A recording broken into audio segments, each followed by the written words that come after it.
Trinamool vote না পাওয়ায় বালুরঘাটে ঘোলা জল দেওয়ার অভিযোগ তুলেছিল বিজেপি। পাল্টা বাংলাতে কম ভোট পাওয়ায় বালুরঘাট ভাতিন্ডা এক্সপ্রেস দেরিতে চলার অভিযোগ তুলল তৃণমূল কংগ্রেস। শুধু বালুরঘাট ভাতিন্ডা নয়, ট্রেনের একাধিক বিষয়কে ইস্যু করে বিক্ষোভ ও মিছিল করে বালুরঘাট টাউন তৃণমূল কংগ্রেস।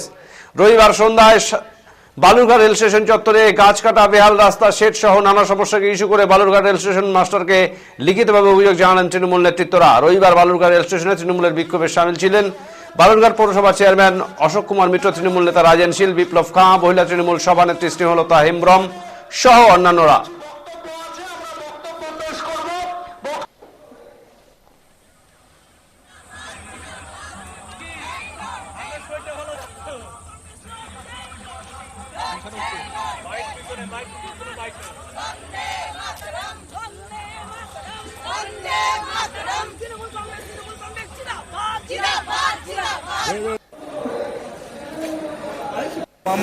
দাদা, আজকে কি বিক্ষোভটা কি কারণ আপনাদের? বেশ কয়েকটা দাবির ভিত্তিতে আজকে বালুরঘাট যে স্টেশন ম্যানেজার রয়েছে, বালুরঘাট শহর তৃণমূল কংগ্রেসের পক্ষ থেকে আজকে আমরা কিছু দাবি তাদের কাছে আমরা পেশ করলাম। আপনারা জানেন বিগত বেশ কয়েকদিন ধরে যে বালুরঘাট রেল স্টেশন থেকে যে সমস্ত ট্রেনগুলো ছাড়ছে তাদের ডিপার্চার অ্যারাইভাল টাইম ঠিক নেই। নিয়মিত 2 ঘন্টা 3 ঘন্টা লেট হচ্ছে, যাত্রীরা দুর্ভোগে পড়ছেন এবং বিভিন্নভাবে এটাকে আজকে আমরা দেখতে পাচ্ছি যে যাত্রী শেড, সেই যাত্রী শেড দিয়ে মানে ঠিক নেই, আজকে জল পড়ছে।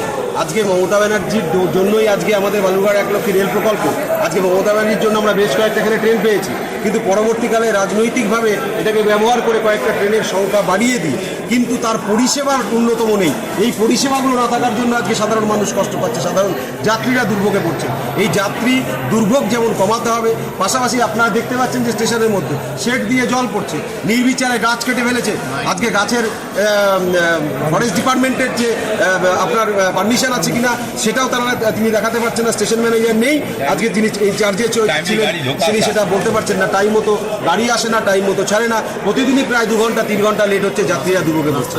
রাস্তা খারাপ রয়েছে, আজকে পথবাতির অভাব রয়েছে।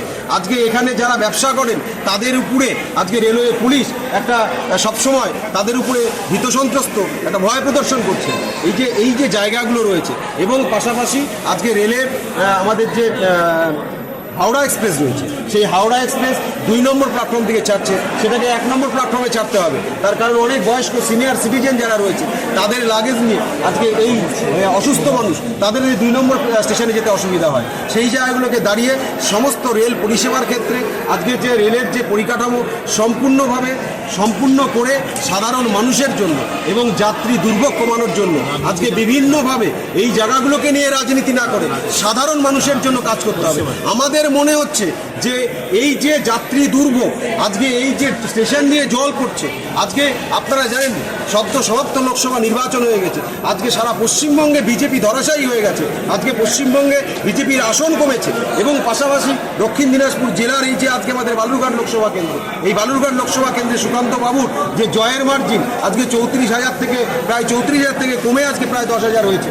আজকে এই যে জায়গাটা আমার মনে হয় বা আমাদের মনে হয় যে এই জায়গাটাকে প্রতিহিংসা পরায়ণ হয়ে আজকে রেল যাত্রীদেরকে দুর্ভোগ এবং পাশাপাশি বালুরঘাটবাসীর উপরে দুর্ভোগ এবং দক্ষিণ দিনাজপুর জেলাবাসীর উপরে দুর্ভোগ, এই যে জায়গাগুলো করছেন এইগুলো যাতে আগামী দিনে না হয়, যদি আগামী দিনে এই ধরনের বিষয়গুলো হয়, আগামী দিনে আমরা বালুরঘাট শহর তৃণমূল কংগ্রেস শুধু নয়, দক্ষিণ দিনাজপুর জেলা তৃণমূল কংগ্রেস আমরা বৃহত্তর আন্দোলনে নামতে বাধ্য হব।